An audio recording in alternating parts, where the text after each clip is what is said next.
We're going to talk about the digiscoping big year that occurred in 2023.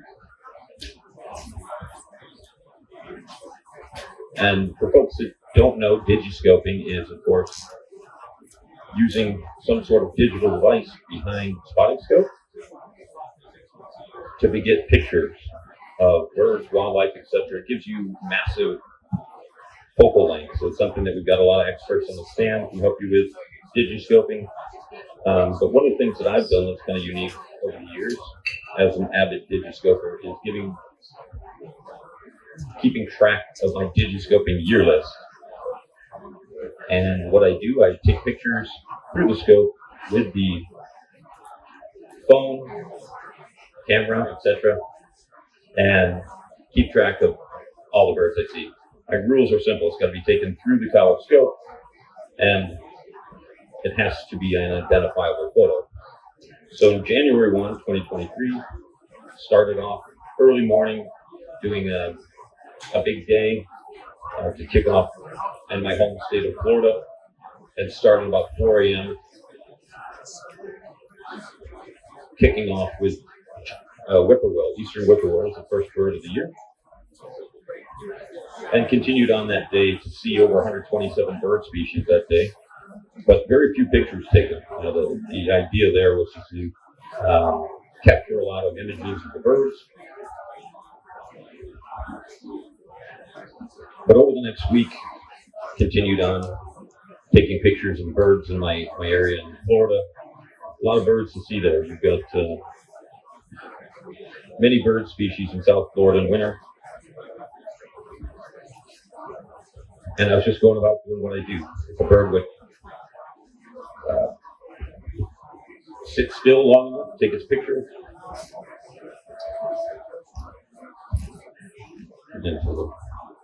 pardon me, a little feedback here. But these are birds shot in the backyard, digiscoping. By the end of the first week of January, with a lot of habitats hitting the beach and other things, I'd amassed 101 bird species that I managed to shoot with my phone through the Kowa spotting scope, and finished January with 148 bird species that I digiscoped.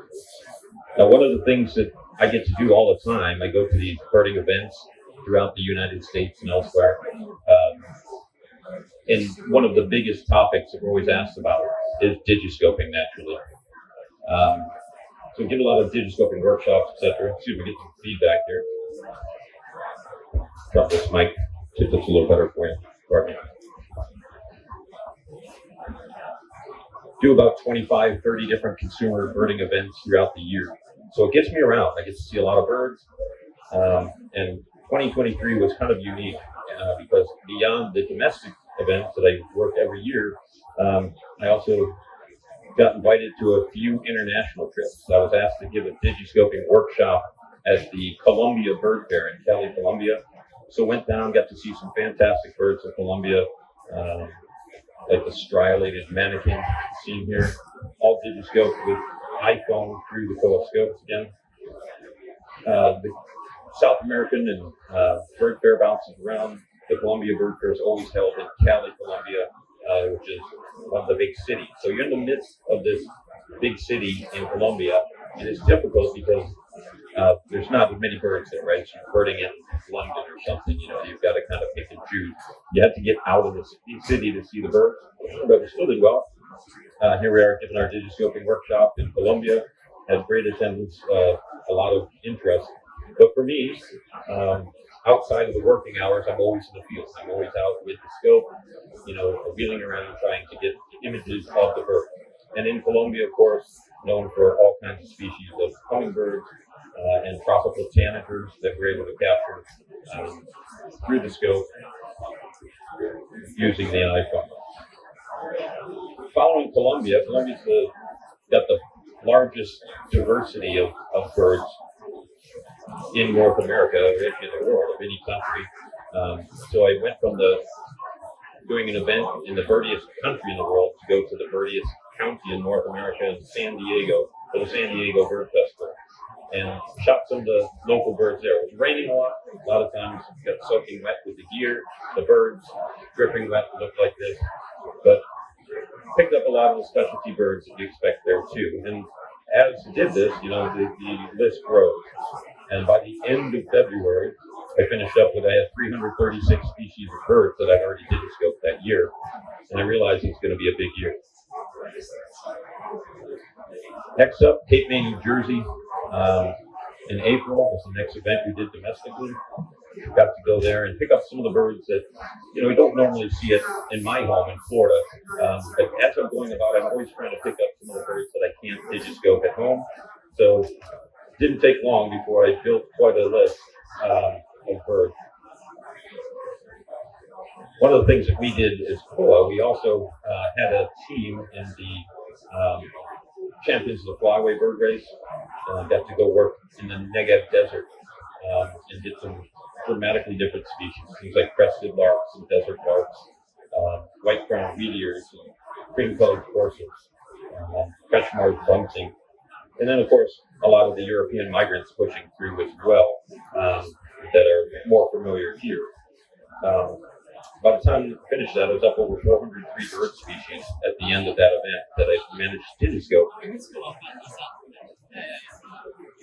Following that, we moved into April, and in South Florida, we're getting into our spring migration in mid-April, and the area right around my hood, my backyard, the ponds, etc., offer great opportunities. And these are all migrants that I picked up literally in my backyard or in my hood, and picked them up in spring migration. And finished April already and digiscoped 514 bird species. Like, wow, this is going to be a big year. I wasn't planning to do a big year. I was doing what I always do, just going around digiscoping. But here's some examples of what can be done through the spotting scope with just your iPhone. Very simple. The next step flew up to the biggest week in North American birding in Ohio. And this is a big event. It's known as the warbler capital of North America. But for me, having seen a lot of the warblers already in my hometown or near my home in Florida at that point, because they've already come through Florida by the time they reach Ohio, in the very northern part of the U.S. I was concentrating on other birds I hadn't seen. The American woodcock here was number 519, which set me a new record for my personal digiscoping year. I wasn't planning to do a big year, like I said, it's just something that I do, but I beat my personal best year by mid-May, and I got to thinking, wow, how big could this list get? So continued on, chasing the birds that I hadn't seen, in and around Ohio. Birds like the veery here, wood thrush, Kirtland's warbler is a very rare migrant that we hope to see there, and some of the other species that I haven't photographed up to that point. Even though it's the warbler capital of the world, you may have more the sparrow capital of the world, because the sparrows, many of them don't get down to the region where I live day in and day out. So I hadn't seen a lot of different sparrow species, so that became priority for me. In fact, when I was flying and didn't go pictures of it, I got to see a unique little gull, the Gulf breeding little gull in Ohio, which was a surprise to see. He was on the wrong side of the pond, so of course that was one I needed to chase. Not necessarily something we see every day. Following the biggest week in American birding, slid over to Indiana, where we digiscoping at the Indiana Dune Birding Festival. And a lot of the same bird species, things like this Wilson warbler, the morning warbler at bottom. Warblers can be difficult to digiscope. You get them pretty quick. And people always ask, how do you get these pictures of all these birds with your phone, with your spotting scope? And it's practice, of course, but there are some tricks. Shooting in video mode and following the bird along. As a matter of fact, capturing a still frame, being able to click that is one way to capture a lot of the warbler pictures in particular. Now return back to Florida in mid-May, and by that point, our migration is long since done just the residents, most of which I'd already digiscoped. We did have an interesting vagrant that's going to flip to this large billy tern, which is the only second time that we've been seen in the United States at that point. But otherwise, over the summer, not a lot going on in Florida.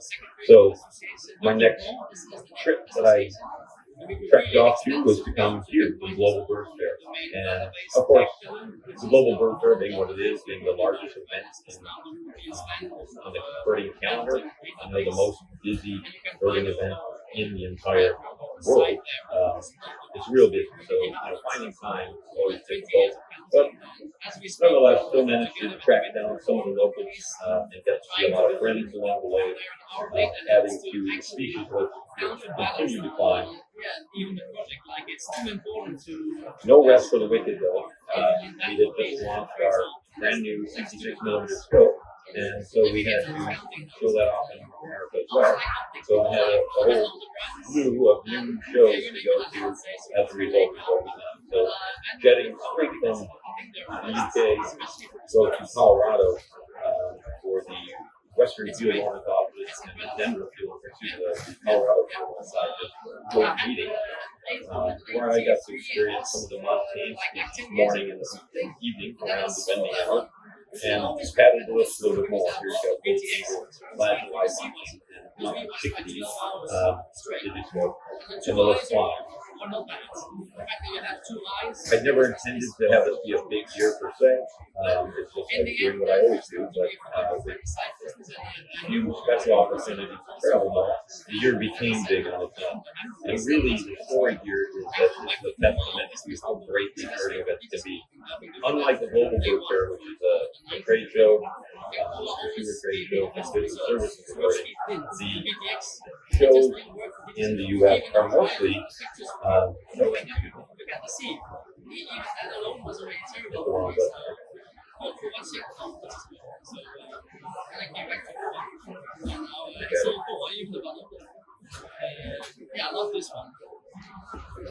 up. Sorry about that. Here in the U.S., the birding festivals are all about seeing the birds. It's all about the field birds. And the birding is the focus on the bended, and then the bending here is sort of the side areas. So it's a little bit different than what we have here in the Global Bird Fair here in the UK. But you can see some of the mountain specialists that I was capturing again, just using my smartphone behind the spotting scope. These are specialties of the high mountain range, the Rocky Mountains. So a lot of different habitat types with different birds and all of them we tracked down. Following that, we got to go to Arizona and in August. Now, Arizona is like in the southwestern United States, desert country. People think that's kind of odd to go to August in Arizona. It's actually one of the best times for birding. The monsoons have come in. It's like a second spring. Everything greens up, and great specialty birds. A lot of the birds there only occur there in the U.S. or generally at the northern range of Mexican bird species that barely reach the United States. So a lot of specialty birds for folks wanting to go to U.S. fish. Back-to-back shows there, and added almost 77 species to the growing total. A lot of hummingbird species, 13 different species of hummingbirds there, different specialty raptors. The elegant trogon, our only trogon species that makes it to the U.S. at least anymore if you get south of the border in the tropics. And a lot of specialty sparrows in the mountains and deserts. Getting above there, moving up into the mountainous areas, a lot of the warblers that breed in the higher elevations were added to this too. And being a maniac, I didn't stop at dark and would continue on well into the dark areas, eating dinner as I could at 9 and 10 o'clock, where often after chasing owls and night sharks and things through the canyons with my scope and my iPhone. So, added 77 species there, and left Arizona with over 689 species, with days left in August. Normally, I wouldn't expect to see new birds at home, but thanks to the tropical systems that come rolling in on a fairly regular basis, in particular Hurricane Idalia, I was able to be out in the lead bands of that hurricane and came up with some new species that I normally wouldn't see. Things like the tropical terns, sooty terns, and bridal terns that got plummeted by the storm. And Idalia also was special because it brought the American flamingo back to the United States, being flamingo extirpated, and hundreds of individuals were carried by this storm and deposited back into the United States. So at the end of August, with flamingo in the bag, I digiscoped 694 bird species for the year and counting. Move on here. One of the things that we sponsor is Kowa. We sponsor the Florida Keys Hawk Watch, which is a global significance. They host the largest migration of peregrine falcons anywhere in the world. And of course, as a sponsor, I flew down there because it's not too terribly far from my home to capture some of the migration, but also have a few birds that I hadn't seen from the Florida specialties, things like black-whiskered vireo and white-crowned pigeon and a Los Angeles flycatcher that was visiting from the Caribbean. That was September. The year was starting to roll by. I only had 2 more trips planned. I had one in October, going back to Cape May Birds Observatory for their event. But many of these eastern birds I'd already seen captured images of in the course of the year. So didn't see a lot there. I had high hopes for my next event, which was one of my last scheduled travel event for 2023, the Rio Grande Valley Bird Festival in Arlington, Texas. And a lot of specialties down there, but unfortunately it rained every single day, which really put a damper on my ability to track down some of these birds and on the pictures of them. I was still out every morning dripping wet, but nonetheless, wound up falling a little bit short of what I was hoping for. I thought I might be able to get 750 bird species that year with my travel, but finished up instead about 724 species there. Came home to Florida, tracked down a few of the birds that I hadn't seen yet, which included mangrove cuckoo, leaf spitter, birds that are often heard but not often seen. Ramped up November at 727 bird species, and I was thinking, okay, well that's as many birds as I've got to see this year, because I hadn't any other travel planned. However, I got a call following that from a dear friend, Mr. Herbert Bayarahunda, in Uganda, and he asked me if I would be willing to come and speak and give workshops at the International Conference for Women Birders in Uganda in December, which of course my calendar was free. I was happy to do that. So off I went.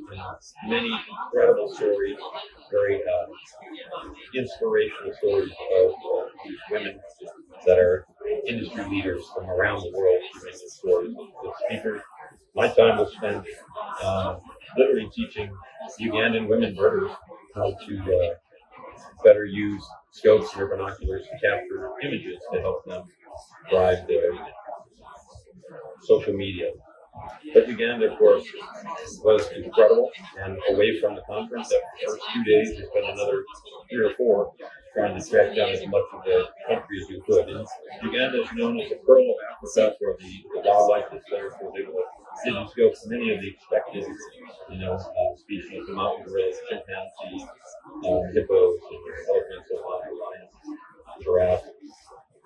And being a crazed birder, I was up at the crack of dawn the first morning waiting for things to pop. It didn't take long before the birds started showing up, and my list began to grow with some of the incredible African species as well, which was a treat I didn't expect to have. One of the birds everyone wants to always see in Uganda, of course, is the shoebill, which is kind of the living dinosaur. So it's great to be able to get out. Digiscope this off of a boat. Some of the other species along the way, colorful, different species of bee eaters, of course, from the kingfishers over there.